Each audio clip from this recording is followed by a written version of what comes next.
CNN, weeknights at 8 and 10 Eastern. Keeping them honest in Egypt, where dozens are dead, hundreds injured after a weekend of bloodshed. It's the worst violence in Egypt since the uprising 8 months ago that toppled President Hosni Mubarak. All the talk of a peaceful transition, just talk at this point. Look at this. This is the reality in the new Egypt. Too similar to the old. Military tanks right there running over people Sunday night.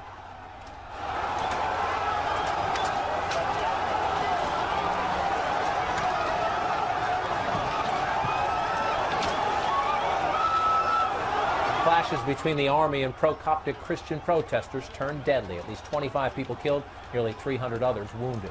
Coptic Christians are an ancient sect that make up about 9% of Egypt's population. They have faced a lot of violence in recent months, but it's unclear just how the violence started Sunday night or who is to blame. But here's what we do know. The violence erupted when a group of Coptic Christians and supporters of their cause were marching toward the Egyptian state-run television building. Military trucks were set on fire.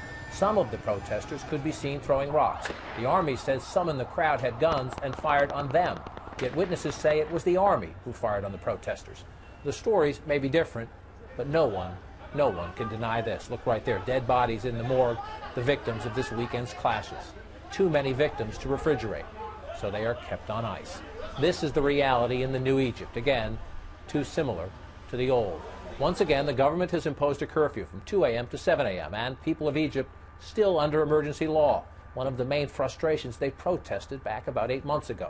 And the military is not turning the government over to civilians, as it promised to do. Gone are celebrations back in February. You'll likely remember this was the mood. Look at that back then, people taking to the streets, climbing up on tanks, joyous the Mubarak regime was history. After weeks of protest in Cairo's Liberation Square, the people of Egypt were facing a new day, new hopes, new dreams. Gone, they thought, were the armored personnel vehicles running over people.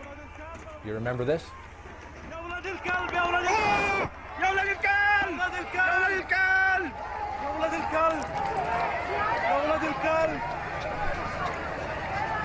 Egyptians hoped they'd never see anything like that again, but this past weekend, they did.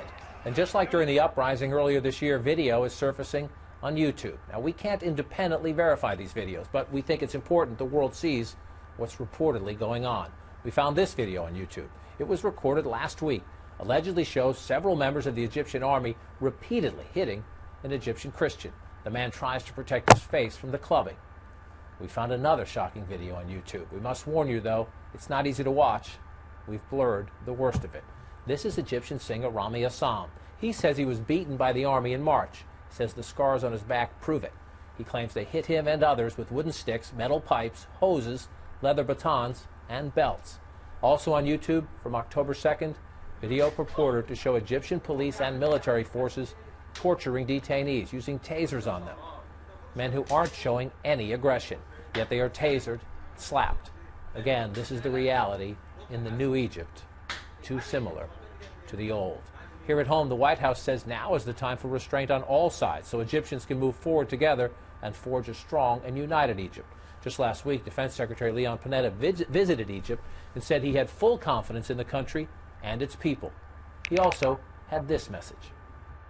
It's extremely important for the stability of this region that Egypt be able to develop a strong democracy for the future and meet the aspirations of the Egyptian people.